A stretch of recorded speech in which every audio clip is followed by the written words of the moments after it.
who's here, more than just the small amount of information that's available to us on the screen. So my name is Doug Dixon. I am the Secretary of the Leadership Council of the Encore Network and involved in many of the affinity groups and helped to organize today's meeting. And we welcome all of you to our first annual Affinity Group Summit. We started with affinity groups about 3 or so years ago, and we've added more as we've gone along. And this is the first time that we've had an opportunity to come together as a group and also introduce ourselves to a wider audience. So we're thrilled that you're here to be a part of this. We think it's going to be a very interesting conversation. We're going to divide our program into two pieces. In the first half, you'll hear about the affinity groups from some of the leaders of the affinity groups. And in the second half, then you'll have a chance to think about what's been said, to respond, to come up with some ideas, and more about that in a moment. But we'll do that mainly in small breakout sessions, and then we'll summarize. I do want to encourage all of you to take advantage of the chat, just as you're doing now, letting us know who you are, where you are, what organizations you're with. If you would like to connect with other people, feel free to put your email address or LinkedIn address there so that people can be in touch with you. Also, use the chat to make any comments or to raise any questions that you have along the way. We encourage you to take advantage of the affinity groups. If you hear something that you think is interesting and you'd like to be a part of affinity groups going forward and haven't had a chance to participate before this, there'll be information about how to do that. And we also, if you're not already a member of the Encore Network, we have a special offer coming to you before the end of the program. So stay tuned for that as well. So, Aaron, if you can share my slides, I'll talk briefly about affinity groups and what they are, how they work, how you can start one, and so on. So first of all, I want to talk a little bit about the mission of the Encore Network. The Encore Network is a coalition of leaders. You can go to the next slide, Aaron. A coalition of leaders, and leaders come to us from a variety of settings. They come to us from organizations. They come to us from coaching and advisory practices. They come to us from community leaders and so on, community organizations. That's who we are as an organization. What we do is to bring together people who champion the civic, social, and economic contributions of people 50 plus. So this is the Encore in our name. We do that by creating a community of leaders who can then work together, learn together, share together, and act in concert, making some things happen together that couldn't necessarily happen if we worked only as individuals.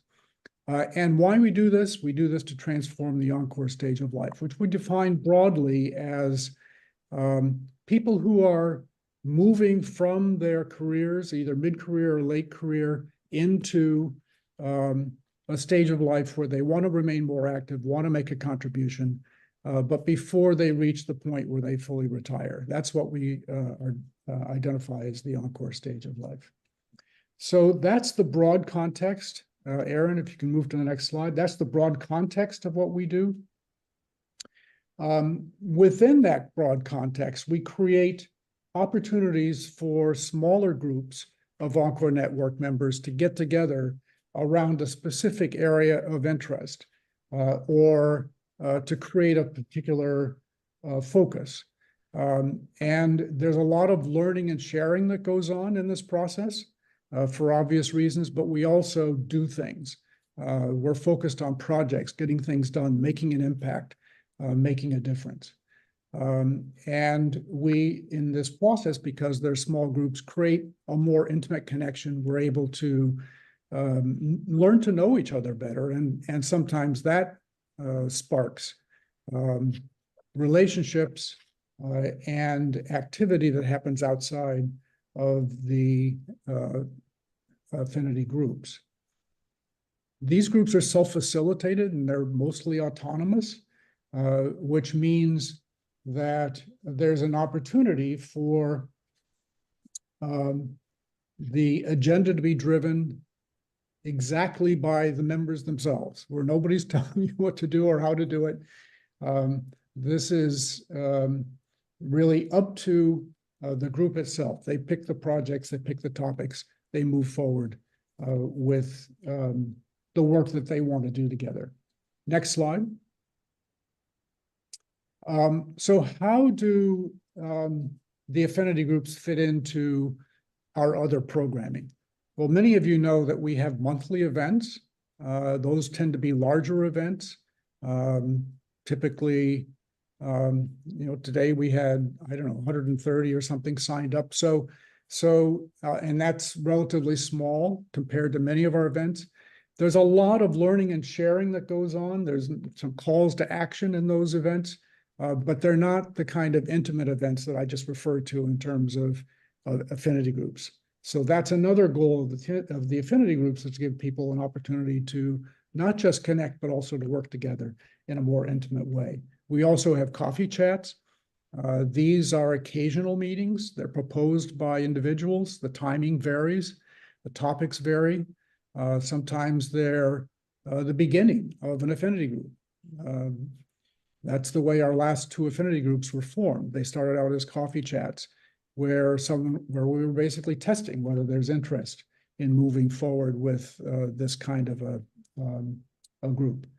And then there's a relatively new program called peer consulting, and this is by request, typically a very small, focused conversation initiated by a member who says, I'd like some input or feedback on a specific challenge or a specific idea, something that I've been thinking about.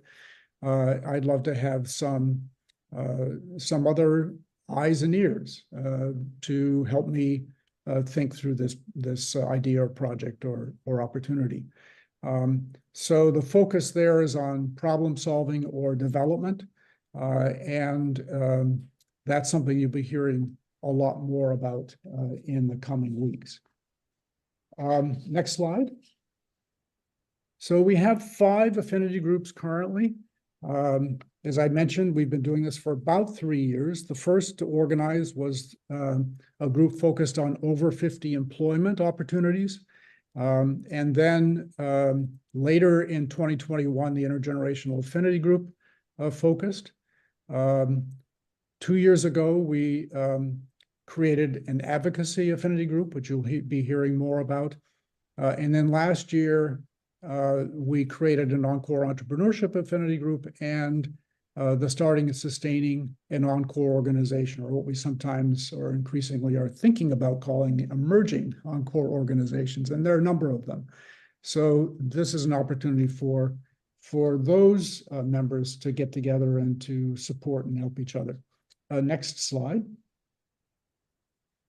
The affinity groups do a number of things, and you'll be learning more about that in a moment. But one of the things that they do is to contribute to the monthly program. So I mentioned earlier that that's one of the opportunities that we create for members to learn, share, and work together. This is a list of, I won't go into the details here, but the list of the programs, the monthly programs that have been actually initiated and operated, run by, organized by the affinity groups. So you can see that's grown as our affinity groups have grown. And it's an opportunity for affinity groups sometimes to share information that they've learned with a broader member audience and non-members as well. but also sometimes to launch projects, sometimes to test ideas. So increasingly, our programs are directly informed by the activity of our affinity groups. Next slide. So you might be asking, how do we start an affinity group? Well, it's pretty simple. We try to keep it that way. We want to make sure that the topic is connected to our mission in some way, and that there's enough interest that a handful of people is enough, that it can be sustained. We also encourage the identification of co-leaders. It doesn't have to be the same people all the time, but co-leaders we found is a very effective model in both helping to maintain the details of organizing meetings and agendas and so on, so that it doesn't fall too heavily on a single individual. And also then there's a nice opportunity for conversation and sharing of ideas and so on. And then there's a form to kind of formally apply, very simple form, formally apply to the program committee, which says, yeah, this sounds like a great idea, go for it. And then the first meeting is held. In the first meeting and in subsequent meetings, we ask that affinity groups agree on a purpose going forward. Then the groups as I mentioned, set their own agenda. We create a Slack channel for the groups. We create a Zoom link. We create a calendar listing so that people know about the group and where to find them. Then, of course, the promotion of future meetings, the plan for topic speakers and so on is ongoing from there. Next slide. So that is a brief overview of affinity groups. What you'll hear next is more specific information from each of the 5 current affinity groups. And they'll be talking a little bit about the purpose of the group, the kinds of things that they've been working on, and what they're thinking about coming next. And here is the order in which those presentations will occur. You'll first hear from Paula Getz, who is representing the Over 50 Employment Affinity Group. Then Jim McGinley, who runs the Intergenerational Affinity Group along with Clint Wilkins. And then Kara Mahood, who is representing the Advocacy Affinity Group. And then Barb Richardson, who co-leads the Starting and Sustaining an Encore Organization Affinity Group. And finally, Mary Cronin, who co-leads the Encore Entrepreneurship Affinity Group. So with that, you can take down my slides, Erin, and I'll hand it over to Paula. Okay, thank you, Doug. Good morning, everybody, and good afternoon. I see we have some Europeans on here, so good afternoon to you. And my name is Paula Getz. I'm a founder of a nonprofit called New Mexico New. Shout out to my new program manager, Victor Ortiz, who's on, who's leading this now. So next slide. Well, I'm going to go over the 50+ employment affinity group, and in 3 areas. So the first one is probably the more developed one, and that is really help for employers. And we'll talk about the age-friendly employer guide that was developed by this affinity group. And then one that's in process for sure, the help for the 50+ job seeker. And then the non-traditional type employment, self-employment. We'll go over each of those. So help for the employer. So this guide is out, and it came together. It was probably the first big deliverable of Encore Network that I was really impressed with. And I use it all the time. I send this out to lots of people. And so I say, get the guide, and there's the bit.ly there. And we'll put those in the chat, I'm sure, the bit.ly to download that if we could. It's designed, so this guide is designed for hiring managers, HR people, workforce development groups, career counselors, chambers of commerce, anyone who starts to figure out, we want to employ 50+. It's the fastest growing labor segment in the workforce. And we need some help on figuring out, how do we do this? How do we make this more attractive? And so there's the guide. I suggest educate yourself with the guide. And there's a great communication toolkit that's available that will give you presentation pictures, talking points that you could use, sample articles and newsletter. We actually put one in our newsletter once, and sample articles that you can use to write to the newspapers locally, or publications about it. But lots of tools that can help you spread the word about this document out. And so send the guide to people you know. I have sent it out to several different HR people that have talked about, how do I make my jobs more attractive to 50+ job seekers, to people looking for a part-time job or their next endeavor. I send it out regularly, and we've written social media posts on it. I included in a lot of presentations, and we will, once we're finished with our website, we will have a link for it, and we'll have a section for employers. So then the next one's help for the 50+ job seeker. So right now we've started with a something called the Career Asset Framework. And in there will be a 50+ job seeker guide that can be for the job seeker. It's also going to be a big resource for career coaches, recruiters, hiring managers, people that are now engaged with the 50+ job seeker. And this guide will have a lot of the factors that may need to get addressed or need to get looked at for the job seeker to be successful in getting a job. And right now, with the program that I'm working on, New Mexico New, it's called New Elder World. We're a part of a community college called Central New Mexico Community College, CNM, and a nonprofit called Ingenuity that's within that community college. We're developing the first iteration of it. The team in the Affinity group, we really did a mind map on all those factors and links and resources that could help the 50+ job seeker address that challenge if they're having that challenge, like financial resources. Are they technically able to go for jobs, things like that. So CNM is making the investment through our program to develop the first iteration, which then we will share with the Encore network, and people, it will have, I'll guarantee you, it'll have a lot of New Mexico specific content, but it'll also have a lot of national stuff that's already in there.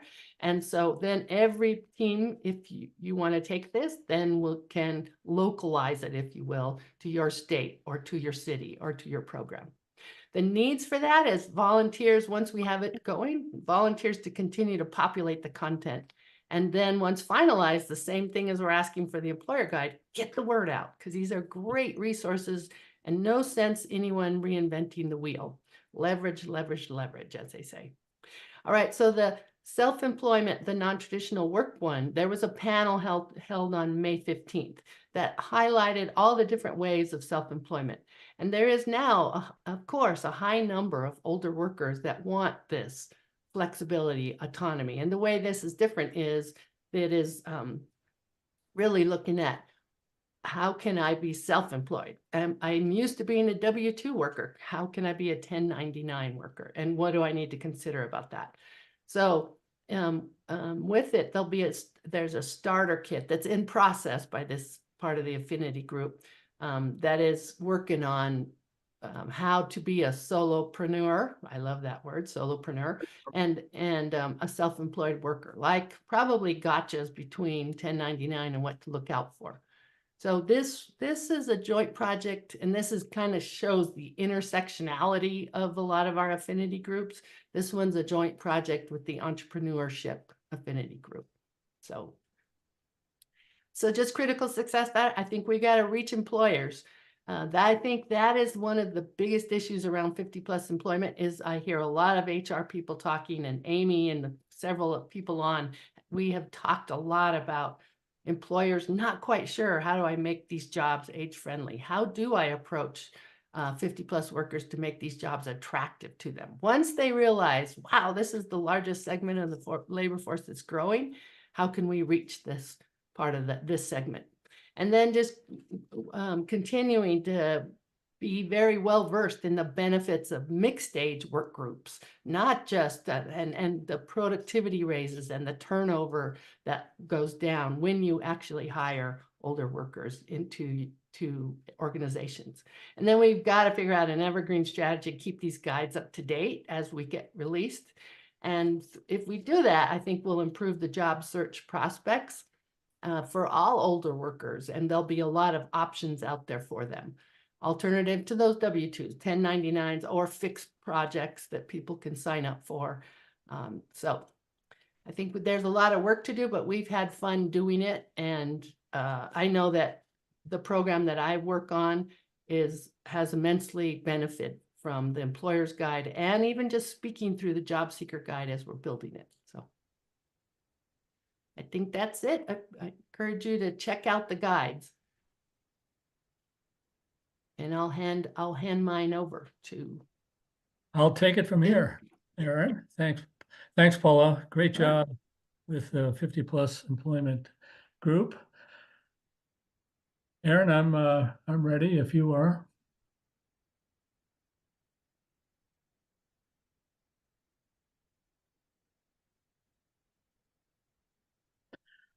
Here we go.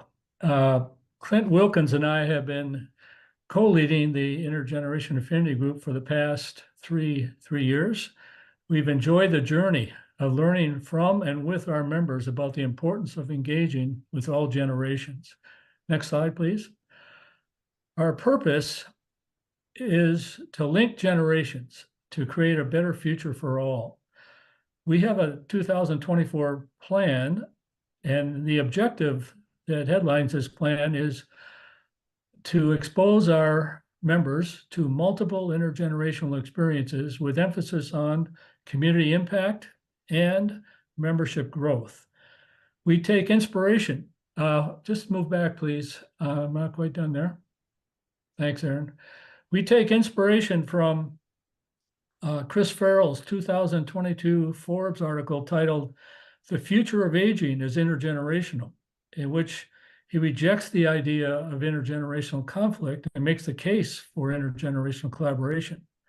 That's our vision and practice, and gives eloquent testimony to the fact that we're all in this together. Changing attitudes, behaviors, and outcomes related to age and ageism requires we reach people of all ages, especially those who are younger, as well as go beyond superficial exchange and connection to initiatives that produce real results and substantive change. Our programs, Aaron, if you could move to that, please, the next slide. What you have here on the slide are a few that we could fit on a slide, and I'll go through a couple, but you can contact Clint or I about these or any others. Young entrepreneurs in aging provide solutions that better the lives of older adults and their caregivers. We are leveraging a successful October 2023 program in which 5 of their members were involved, and all parties wanted further engagement. Our approach now is they become a member, get started with the peer consulting program that Doug just mentioned, and then we encourage them to engage further with affinity groups that would be relevant to what they're doing, so they can expand their insights and we can learn from them. Just a quick follow-up on the peer consulting. It's open to all members. A one-page application is sent to me, and we have a 1-hour time together. It's a lot of fun and real easy. Moving on to Champions of Caring, another one listed here. We have Barbara Shaman, who founded in 1995 this organization, which does amazing, impactful, intergenerational work with changemakers who are very involved with her over these almost 20 years now. And now she's working on extending her activities to international, I should say intergenerational social justice cafes, which could have Encore network involvement. We recently had a very productive meeting with Ashoka Fellow Ibu Patel's Interfaith America organization, which works with campuses, students, faculty, administrative leadership, and company leadership to reduce the polarization in our country by giving them the skills they need to find common ground across deep divides while solving problems on their campuses and in their communities. I'll quickly acknowledge Jim Eisenberg, who did not make it on the slide for his Grandpa's United presentation recently, which really was well received. The bottom chart shows what young leaders want and don't want from older allies. That's our July program, which is open to all Encore Network members and anyone else who's interested. So please register on the website. I'll move now to aspirations. Thank you. And we want to increase our membership and want many of those from younger generations. We want people from all walks of life in concert with the Encore Network mission. And partnering and leveraging other intergenerational work is important to making an impact. Our relationship with Code generates an example of a close partnership where we have a liaison, Michelle Gahey, who works with us on our plans and programs. And we certainly appreciate being part of this Affinity Group forum. I'll wrap up with the last slide, Aaron. I mentioned that we had a plan, and it started with a late year review of 2023, and we had very high readings on all of our programs, and then agreed in January on the plan for this year. The objective that I cited earlier used the SMART technique: specific, measurable, achievable, realistic, with a time frame. And then we developed an action plan to accomplish the objective. And you can see all the elements of the program, of the action plan here. And I have addressed a few of those during our meeting just now. So in conclusion, thanks so much for listening. Feel free to contact Clint or I with questions. We encourage you to join us at the Encore Network to help grow and deliver impact for our membership and communities. And I'll turn it over to Carolyn. Thank you, Jim. I'm representing the Advocacy Affinity Group today. I'm Carolyn from Vancouver, BC. I'm the founder of an organization called On Your Own Time. So the Advocacy Affinity Group is together to build broader support for changes that we would all like to see in the network connection. Our purpose is to build awareness and broader support for all policy and legislative changes that address ageism and help advance opportunities for people over 50. The group came together about 2 years ago, and in fact, I think they're celebrating their birthday today or close to today. And they developed strategies to change policies and practices that drive or enable ageist attitudes, behaviors, and decisions, which unfortunately are still quite prevalent. We have a policy that includes taking a position on issues that are relevant to the mission, that make a difference to people over 50, and to connect the Encore network to outcomes or other voices with shared interests. We've done a lot in 2 years. One of the significant outcomes is to, in conjunction with the Over 50 Employment Affinity Group, develop a toolkit that accompanies the Employer's Guide to Engaging Older Workers that Paula talked about in her presentation. We have collaborated with the Encore Roadmap and Age Equity Alliance to advocate with LinkedIn to remove ageist ads. If many of you may remember earlier this year, there was a posting of an older woman who was having difficulty understanding technology. LinkedIn or Encore and the Affinity group was successful in having that posting removed in collaboration with LinkedIn. We've promoted efforts to support the Protect Older Workers Against Discrimination Act, which brings back legislation to help employees take action against employers who discriminate against them on the basis of age. We've tracked state efforts to limit age identifying questions on job applications. And a recent outcome of that activity is the Colorado's new Job Application Fairness Act, which comes into effect on July 1st. And it prohibits employers from asking age identifying questions such as age, date of birth, dates of attendance, and graduation from educational institutions, which is an excellent move towards other organizations and countries following suit.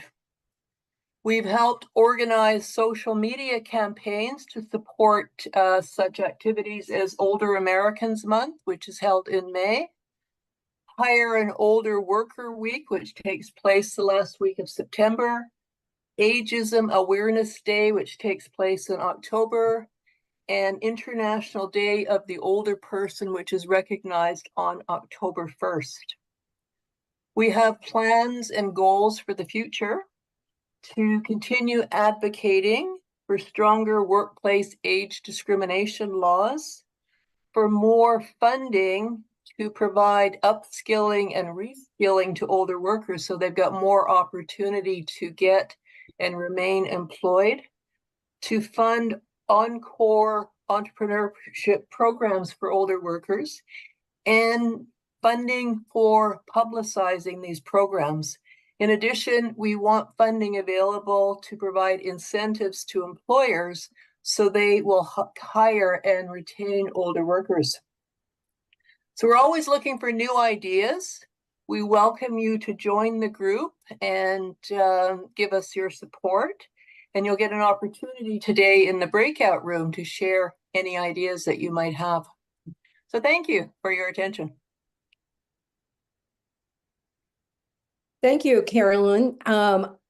Next on is starting and sustaining an Encore organization. And I'm Barb Richardson. I founded Encore here in Indianapolis, Indiana, and I co-lead the group with Doug Dixon. And we are one of the groups that started out of a coffee chat. We're more internally focused. We exist to provide a peer-to-peer platform for people involved as founders and leaders in nonprofit organization, as well as for-profit entities. And I would say right now, the members are about half and half. And the reason it was started, like I said, it started as a coffee chat about a year ago. And as a founder, I was meeting one-on-one with people that had established Encore organizations. And although those conversations were very, very valuable, I was really thinking that there were other people that had the same concerns. And that's why we scheduled a coffee chat that became 2 coffee chats and eventually evolved in an organized affinity group. Like I said, it's pretty much a peer-to-peer platform for those people that come to our roughly monthly meetings. It's a conversational format with a focused topic, and the topics arrive out of members' needs, and sometimes they're because something's identified at one meeting that we decide that we want to continue discussing it or bringing resources in. It's a conversational format that focused on that topic, but we've also augmented it with guest presenters, again, based on the suggestions from the group members or their needs, because something comes up in the discussion that we seek a resource for that. Currently, there's about 30 to 35 people that are on the roster of the group, and our monthly attendance is about 15. So it's a comfortable number to really allow participation from everyone that is there. Some of the topics that we've had were leadership, establishing an advisory board or board of directors, founder succession, partnerships, how you build relationships and make connections that add expertise, build visibility, impact, help with promotion of your organization, bring in revenue. And that continued to conversation partnerships too, that we continued, but we concentrated on growth and impact focused on marketing and outreach. Revenue opportunities, marketing is always a big one.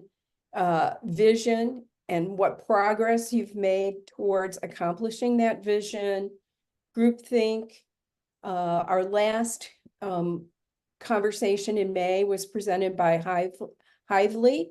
So we focused on one organization launch, how they sought accelerator funding, and that brought up a big discussion about how do you identify those venture capital, especially if you're in the nonprofit, the for-profit space.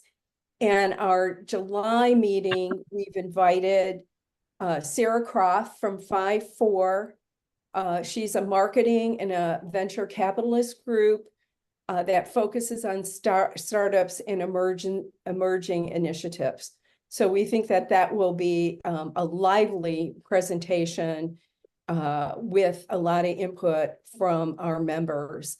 We meet monthly for an hour unless there's a conflict with another Encore monthly presentation. And it's the fourth Wednesday from noon to 1 Eastern time. So we have scheduled it so that it's convenient for everyone. We stick to an hour.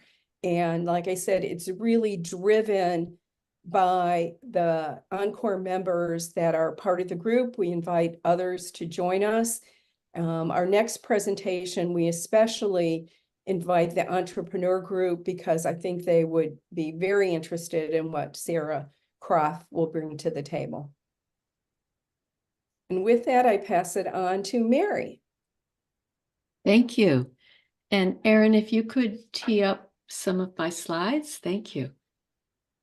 And that's such a good note, Barb, to remind me to mention, which I have on my slides, the importance of collaboration across all of these groups to amplify our impact. So I am Mary Cronin. I am an entrepreneurship professor at Boston College. I am myself a social entrepreneur, and I work with a particular focus as a business advisor and consultant for entrepreneurs over 50 who are looking to make an impact in areas like sustainability and other social justice issues. So that's me, and I'm proud and happy to be co-leading this group with Doug Dixon, who really is everywhere in setting up these affinity groups and is, as if you don't know already, just an amazing leader in the Encore network. So Doug and I, as Doug mentioned, have launched this group just last year. So we're among the babies of the affinity groups, which we expect will be a growing family of robust and fully impactful part of the Encore network.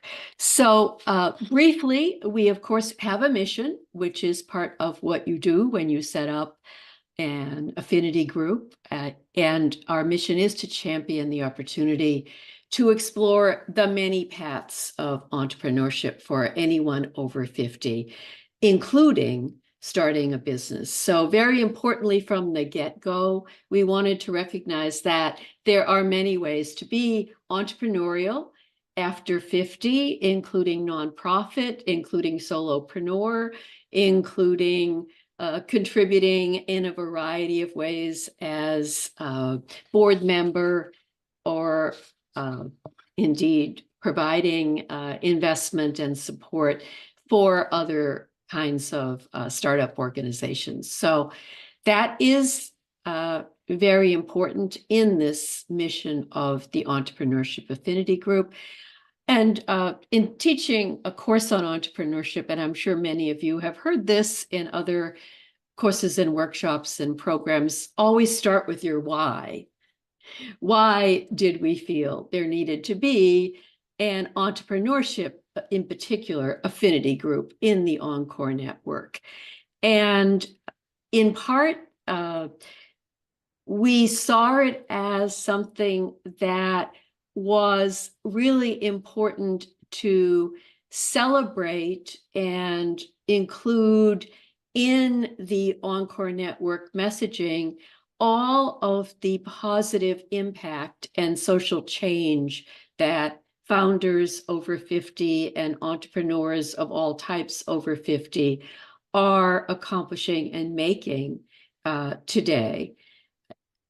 Importantly, and really even less visible, I would say, is that older entrepreneurs are really underserved by most of the traditional entrepreneurship groups, whether those be incubators and accelerators or entrepreneurship centers.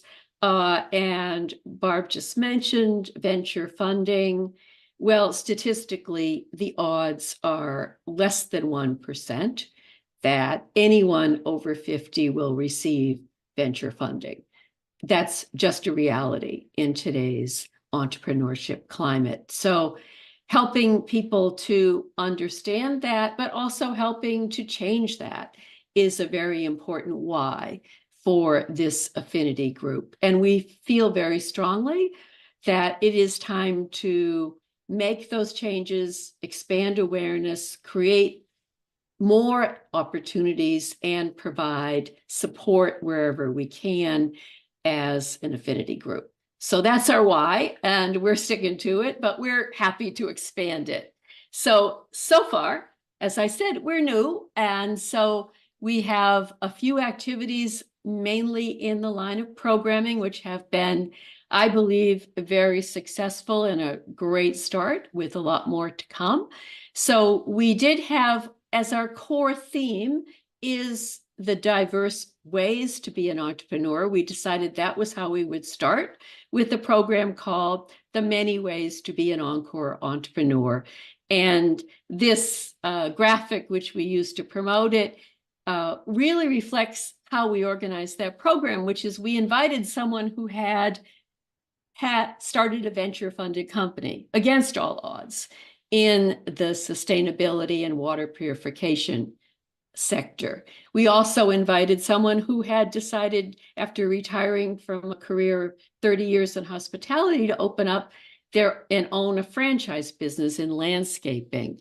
We had contractors, we had advisors, we had community builders, we had Paula, yay Paula, thank you for that, coming to talk to us about just starting a nonprofit and then having that nonprofit be acquired for this mission that she talked to you about in New Mexico. So we had a great response to that, and we are planning more. So as you just heard, with the Over 50 group, we are collaborating for programming around being a solopreneur.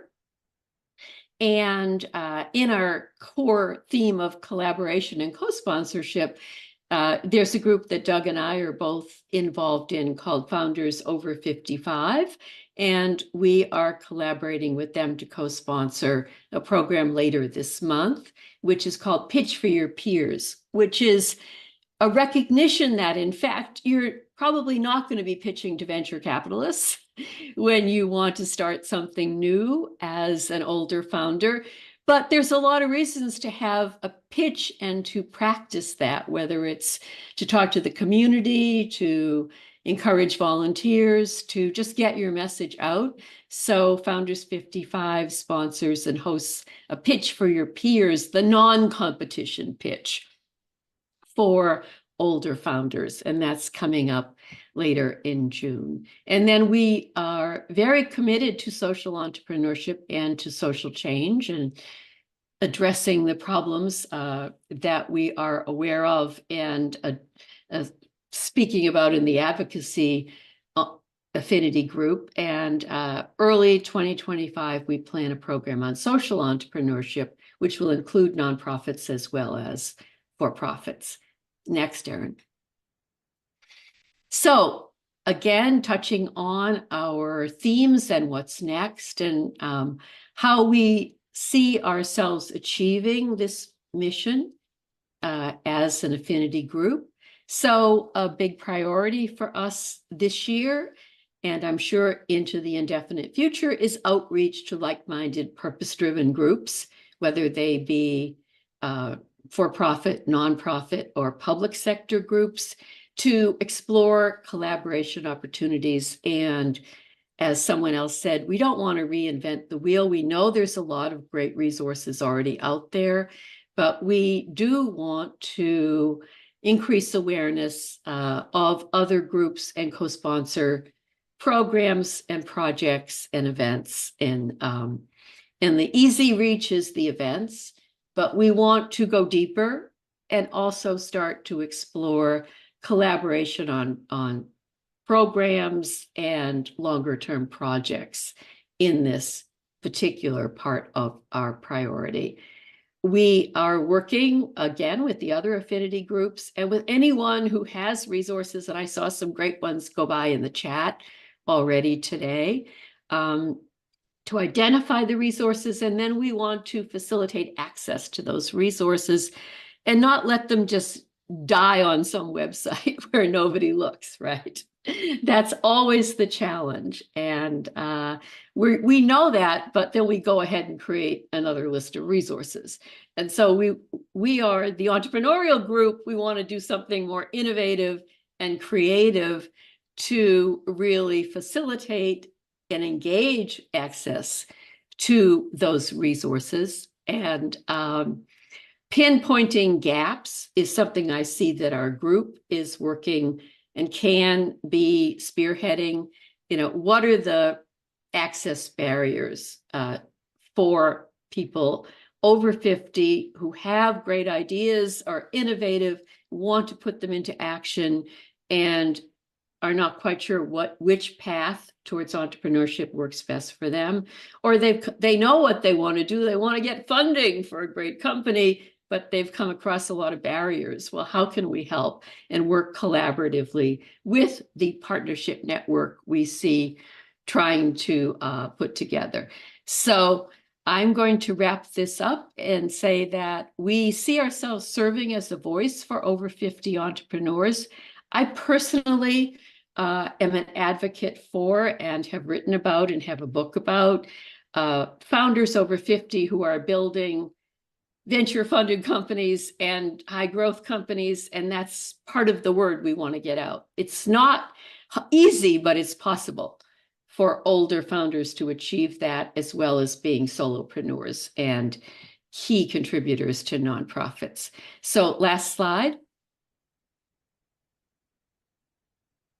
And therefore, we are looking forward to new ideas. We aspire to be agile, open-minded, and effective in what we do as an entrepreneurship group.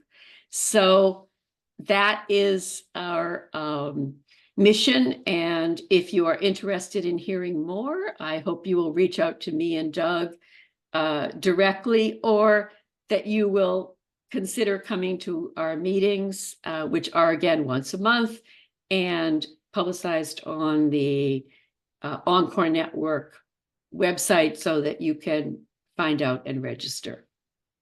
Thank you.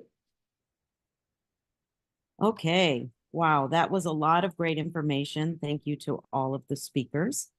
Now we're going to split into smaller groups, breakout sessions, so everyone gets a chance to discuss further. I'm sure the wheels are churning in your heads. So this will give you an opportunity to ask questions, contribute ideas, and think about which affinity group you may want to join. There are so many awesome initiatives, and we need as much help as we can get.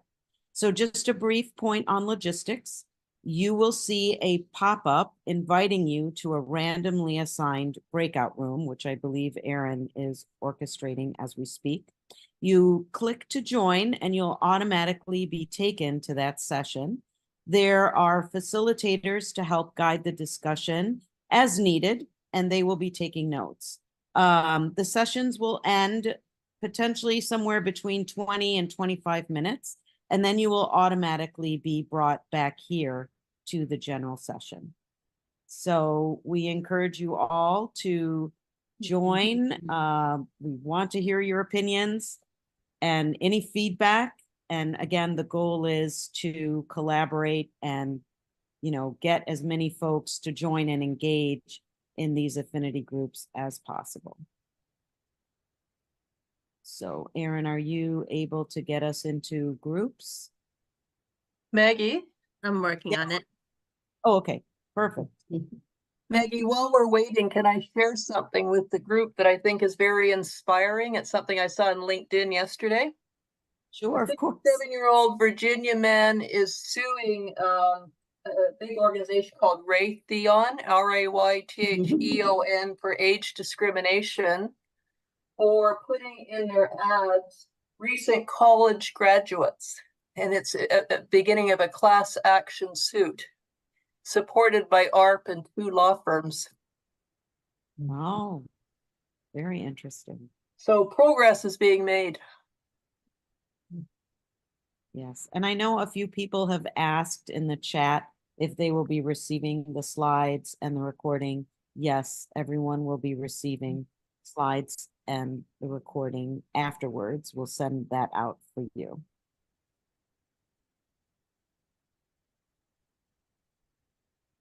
Any other questions while we're waiting? Please feel free to use the chat or unmute and ask us.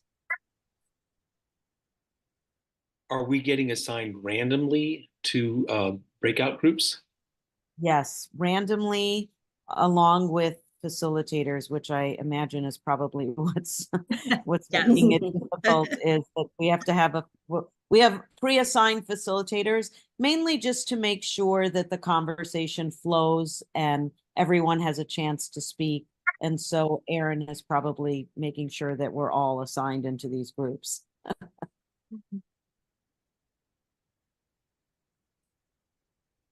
Hi, I have asked there in the chat section if there's a link to what